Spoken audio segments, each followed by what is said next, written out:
আগামী নির্বাচনে কারা দেশ পরিচালনায় দায়িত্ব নেবেন এটা জনগণই নির্ধারণ করে দিবে। তা আমার দুর্নীতি দমন কমিশন বর্তমানে যেহেতু চেয়ারম্যান হচ্ছেন ডক্টর মোহাম্মদ আব্দুল মোমেন, তো প্রথা হিসাবে এটাকে ডক্টর মোমেন কমিশন বলা হয়। উনি কিন্তু একাধিক ফোরামে বলেছেন যে দুর্নীতিগ্রস্ত ব্যক্তিকে যদি পার্লামেন্টে নির্বাচিত করে পাঠানো হয়, যদি এই ডাইরেক্টলি বলেছেন যদি আপনারা পাঠান তবে ভালো সরকার কেন আশা করেন।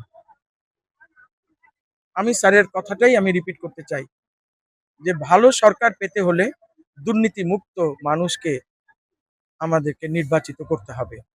আমাদের মূল্যবান ভোট যেন অপাত্রে না যায়। আমরা মানুষ বাছাই করে নিব, দেখব যে তিনি ব্যবসাদার হন কিংবা পূর্ববর্তী সরকারি চাকুরে হন, যিনি হন বা শিক্ষক হন, আমরা দেখব তার ইন্টিগ্রিটিটা কেমন, তার সততার খ্যাতি আছে কিনা, কিংবা কর ফাঁকি দেওয়ার কোনো দুর্নাম আছে কিনা। এগুলো যদি না থাকে তো সবার উচিত ভালো মানুষকে নির্বাচিত করে পার্লামেন্টে পাঠানো। তবেই আমরা ভালো সরকার পাবো এবং তবেই আমাদের ভোটাধিকার, মানবাধিকার, ন্যায় বিচার সমস্ত কিছু সমুন্নত হবে। যা অতীতে হারিয়েছে বলেই যে আমরা হতাশ হয়ে যাব এমনটা না।